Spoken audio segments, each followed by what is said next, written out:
The fundamental service of attending university is to foster pre-employment training of job-related skills and knowledge, as students develop conceptions of their future careers. However, there are a multitude of factors that can hinder students from gaining these promised benefits. Heavy hitters from excessive drug and alcohol use to racism and gender inequality. To combat this, universities make an effort towards educating students about these issues, so if encountered, students can be mindful in handling and defeating them. But what are some of the barriers to success on campuses that administration doesn't warn students about? Problems that, if handled poorly, could lead to added psychological distress and ultimately a low return on the colossal lifelong investment that is attending college.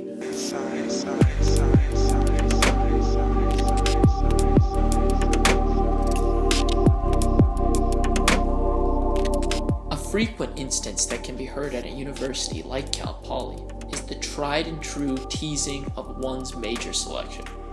Now I know what you're thinking.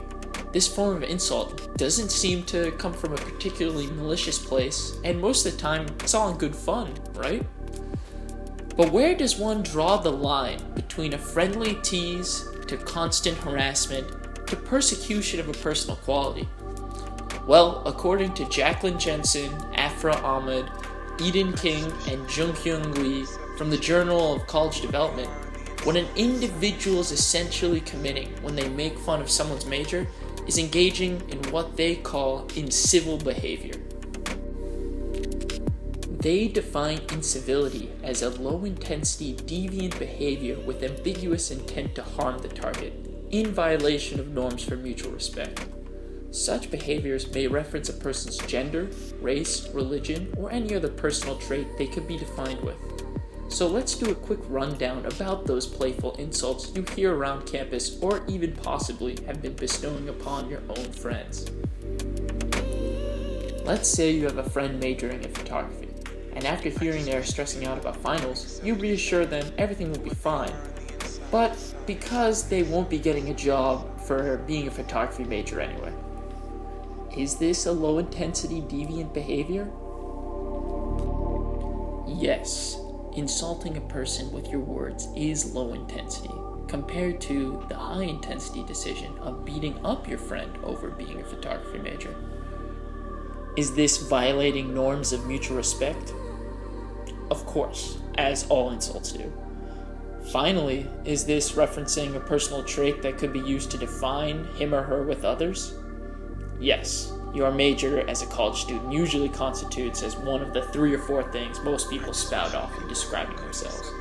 All of this indicates that making fun of someone's major is indeed an attempt to harm the target according to the definition of incivility. So, what is the impact of encountering these kind of statements frequently for college students? The answer to this question is fundamentally rooted within social cognitive career theory, or SCCT, which is a field of study within cognitive psychology that examines the interrelated aspects of career development. SCCT states that the self-regulatory and self-reflective processes guide judgments about one's choice of activities and reactions when facing obstacles. Behavior is ultimately determined through the reciprocal relationship between judgments of competence, outcome expectations, and goals. The interests and skills developed in college translate into career goals, or occupational aspirations guided by students' views of their competence. This feedback drives intentions for career goals and performance.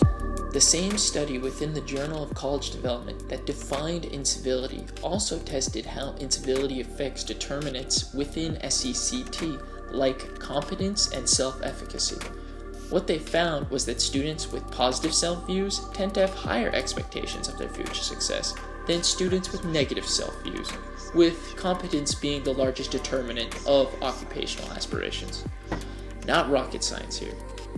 Students also showed that those with higher self-perceptions of competence in a particular subject, like English, had higher literacy-related career aspirations than students with lower competence in those same areas.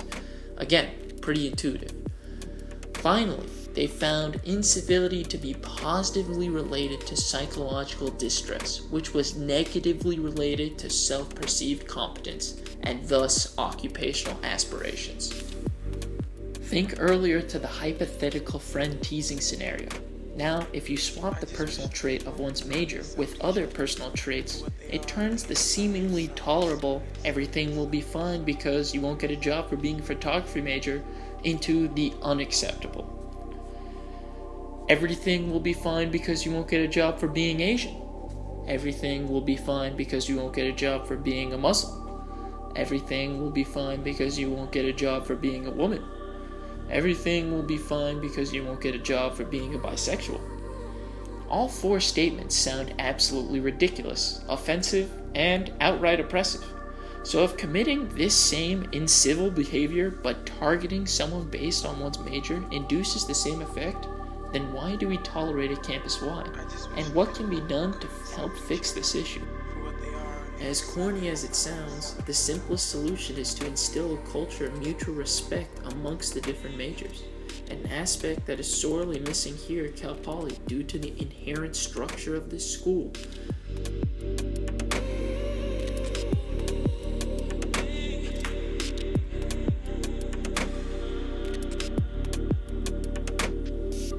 Things like having to declare your major from the onset of enrollment, having a front-loaded major curriculum that entrenches you within that major's culture, separation of both sort groups and dorm groups based on major, all contribute to major-based segregation.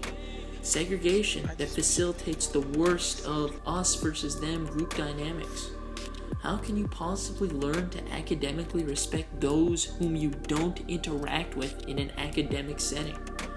To borrow a concept from behavioral economists, choice architecture teaches us that design and structure are pivotal to establishing behaviors and ultimately culture. So when an inherently segregated environment is designed and created, it should be no surprise as to why results include behaviors like major-based incivility. Constant disrespect in any manner has repercussions on other individuals. Making fun of someone's major seems harmless on the surface, but these comments add up to norms that form societal context. While this behavior is supported by a flawed structure here on campus, the best option each individual can enact is to be mindful of the weight our words carry, especially in such a developmental environment as a college campus.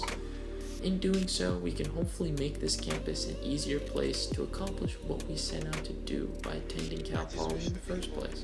Accept each other for what they are on the inside.